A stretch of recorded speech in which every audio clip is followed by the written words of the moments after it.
Men and women, مرد اور عورت, these two genders, they make up this world. یعنی پوری دنیا میں یہی ہیں, مرد اور عورت.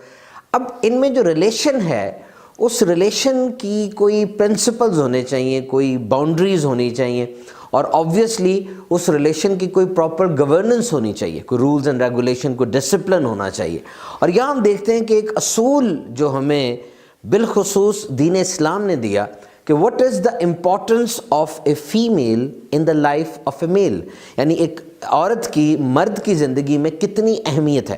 دیکھیے, جب ایک عورت کے گھر بیٹا پیدا ہوتا ہے تو یہاں پر مرد اور عورت ان میں کیا ریلیشن ہے؟ مرد جو ہے وہ بیٹا ہے اور عورت جو ہے وہ ماں ہے. اب یہاں پر how this woman is going to complete the life of a man and what is her importance, یہ جو ماں ہے, عورت ہے, اس کے قدموں تلے اس مرد کی جنت ہے. کتنا ڈیپ کانٹیکٹ ہے. اور یہ مرد جو اس کا بیٹا ہے, یہ اس کے چہرے کی طرف نگاہ کرے, اس کی عزت کرے, اس کا ادب کرے, تو اس پہ جنت کی بشارت ہے. اتنا بڑا ریوارڈ پرومسڈ ہے. اب یہ جو مرد جو بیٹا ہے, یہ تھوڑا بڑا ہوگا تو اس کی زندگی میں عورت جو کسی اور روپ سے آئے گی وہ ہے بہن.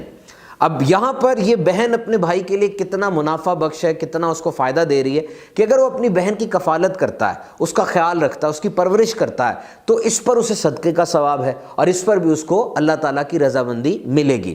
اب یہ مرد اور بڑا ہوتا ہے تو عورت اس کے زندگی میں اور ایک روپ سے آ رہی ہے, اور وہ ہے اس کی بیوی, اس کی زوجہ. تو یہاں پہلے فرمایا گیا کہ جس نے نکاح کیا اس نے اپنا آدھا ایمان بچا لیا. Now how important is that he is going to save and procure and secure half of his belief, اور باقی آدھے کے بارے میں وہ اللہ سے ڈرے. اب یہاں پر اپنی بیوی کو مسکرا کے دیکھ رہا ہے, اس کے منہ میں نوالا ڈال رہا ہے, تو یہ بھی اس کے لیے صدقہ ہے. تو how he is depending upon her, اور وہ اس کی بیوی اس کے ساتھ مل کر اس کی انسیت بڑھتی ہے, اس کی لائف میں چینجنگز آتی ہیں. اور اب اس کے بعد عورت ایک اور روپ میں اس کی زندگی میں آ رہی ہے, اور وہ ہے بیٹی.